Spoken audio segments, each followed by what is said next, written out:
Hey everyone, James Baek here, and it's time for some more VGC tips/guides I'm going to give you guys in order to get better at VGC. Whether you're a beginner or a pro, this is something you might want to know about. We are going to be covering in today's tips video speed tiers, damage rolls, and making efficient EV spreads. Since a lot of people have been wondering, how do I make my EV spreads? How do other people make EV spreads? And what's the difference between making good EV spreads compared to 252 EV spreads. So let's get started. Okay, so the first thing we have to know about is what are EVs, and these are usually for the beginners. A lot of people should know what EVs are, but if you don't know, EVs stand for effort values. They are a way to increase a Pokemon's potential. EV training increases a Pokemon's stats. This allows a Pokemon to have more power, bulk, and or speed than a Pokemon of the same species with no EV. So this is a big deal. This is a big deal. A Pokemon can only have 252 EVs maximum in one stat and 510 EVs in total. So you cannot go beyond 252 EVs in one stat, such as attack. That would be kind of broken. Anyway, okay, so the next thing we have to know about are speed tiers. And speed tiers are the base speed stats of Pokemon in a certain category. These aren't the official speed tiers, but of course, this is how I categorize them in VGC, especially since these are usually the most common speed tiers you will see. So, low speed tier consists of Pokemon with a base speed lower than 70. These are Pokemon that are usually very ideal for Trick Room, and yeah, like to take advantage of Trick Room very well. We have the mid speed tier, consists of Pokemon with a base speed stat between 70 through 99. These Pokemon are a bit average compared to speed, outspeeds some of the metagame, underspeeds a lot of the metagame. However, are greatly supported by speed control such as Icy Wind, Tailwind, and Thunder Wave. We have the mid-high speed tier, which consists of Pokemon with a base speed between 100 and 135. This is usually where most of the metagame is. You have Pokemon such as Mega Kangaskhan, Mega Charizard, Mega Salamence, Mienshao, Gengar. Just a lot of these Pokemon are usually in this speed tier. This is the most common of the speed tiers throughout the entire metagame, and yeah, it's the most average speed tier in the opinion. Then we have the high speed tier, consists of Pokemon with a base speed higher than 135, or a Pokemon that surpasses a speed stat of 205 with a Choice Scarf item. In Pokemon games, an attack has 16 different damage rolls, so there are 16 different options that attack can have, which means how much damage it will be doing, and there are 16 different combos that it can do. These damage rolls are a result from RNG, random number generator, which is a game coding. Don't worry, you actually don't have to know game coding, but it's just generated random. Each damage roll completely random, so it's based on luck. These damage rolls can be the factor of a Pokemon being able to survive an attack or not, and this is something we have to know about for EV spreads. So why do we need to know these factors?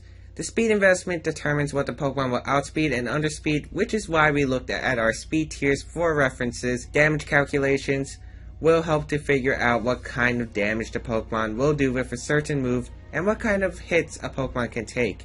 Very, very useful, and we will probably be using Pokemon Showdown Calculator, which will be in the link in the description down below. So if you want to build EV spreads, definitely check it out. Okay, since I know a lot of you guys are probably going to be asking this, what about 252 spreads? There's nothing wrong with 252 spreads. In fact, some Pokemon are actually very viable with 252 spreads. Some examples would include Garchomp, Kangaskhan, Gengar, Terrakion, etc. 252 spreads are the best for Pokemon that are holding a Focus Sash item, since you really don't need to invest in bulk, just because you already have to Focus Sash that pretty much makes you survive attacks anyway. And some Choice Scarf users are viable like this, and there are a bunch of other scenarios. You can go 252 in case you want to do max damage, max speed, max bulk, max attack, maybe for like Trick Room. So here are some EV suggestions to help you out. We are going to be covering speed in this one. Reminder that a Choice Scarf adds a 1.5 boost to the speed stat and will round down if the multiple is a decimal. Very important to note, it does not round up. Let's say the Choice Scarf with your base speed stat turns into 250.5. It's not going to be 251, it's going to be 250. It's rounded down.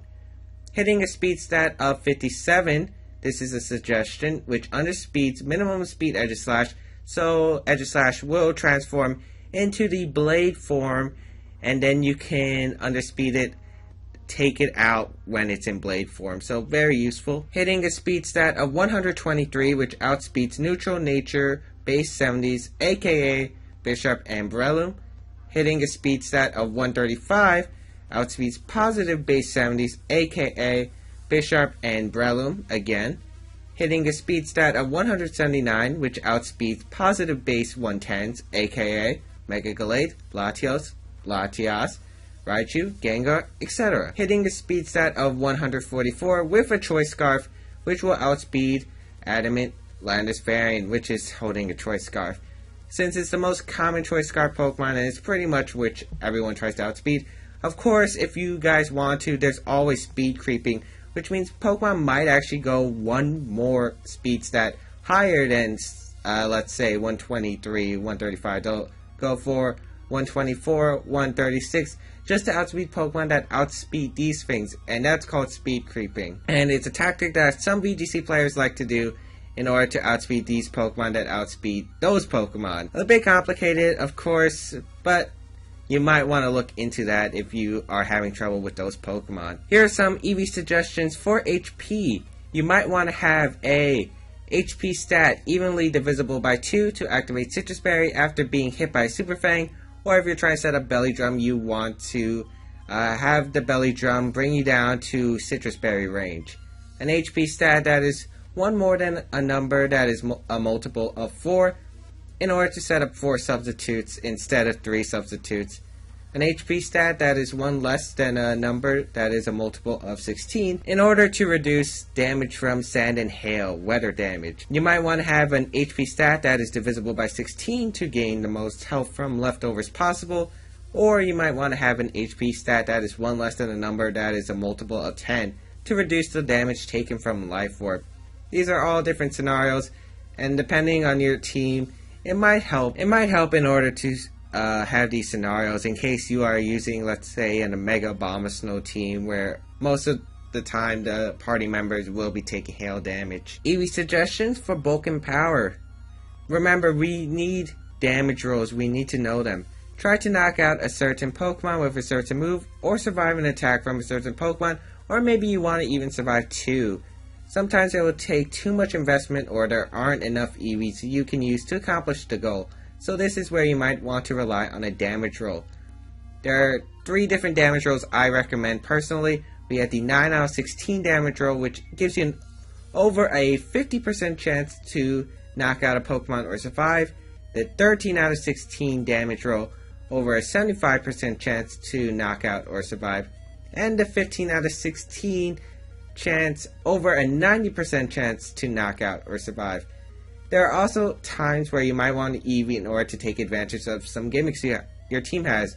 Examples are Light Screen, Reflect, Intimidate, Snarl, Stat Boost attacks, Friend Guard, etc. So sometimes you might want to EV something to take a -1 physical type attack. You might want to be able to knock out a Pokemon at +1. There are many different options, just so many different options, and this is really what comes down to your team and the different options you can have. So what are some common moves that you want to survive? There are so many different moves that are just people want to survive, but these are some examples.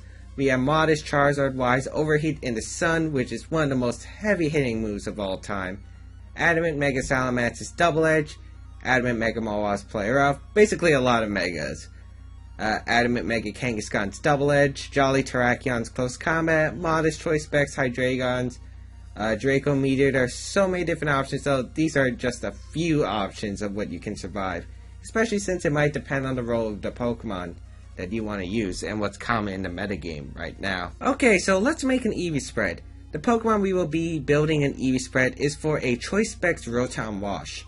Our goal will be the following: to outspeed positive base 70s Breloom and Bisharp, most notably the Breloom, to knock out Garchomp with a hidden power Ice, have an HP stat to reduce weather damage, which is Sand and Hail, which means it has to be a factor 16x-1. Survives adamant mega mall-wash play rough. So after a bit of research, this is what I have come up to for the example spread. We have ROTOM-WASH with a modest nature, 140 HP, 108 defense, 28 special attack, 4 special defense, 228 speed. This allows you to outspeed positive base 70s, which is Bishop Umbrella, one of the big goals. It can knock out Garchomp with Hidden Power Ice, has an HP stat to reduce weather damage, Ascend, and Hail, and unfortunately we couldn't do the goal of surviving Mega Mall-Wash's play rough 100% of the time, so we're going to rely on the damage roll.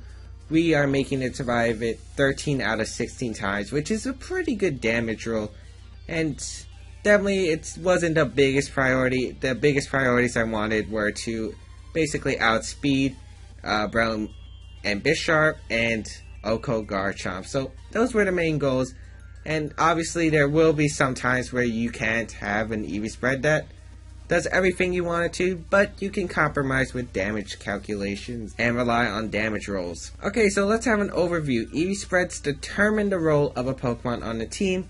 4 252 spreads do work on some Pokemon, but it would be probably better to experiment instead of wasting EVs. That could be better off in bulk, power, and or speed. Sometimes you might not have enough EVs to guarantee a survival or knockout, so you might have to settle for a damage roll based on your preference, obviously. So that is it for today's VGC tips video. Hope you guys enjoyed it. If you guys found this helpful, please leave a like to support the series, and check out the other VGC tips/guide videos that I have on my channel. Hope you guys enjoyed this, and I will see you next time.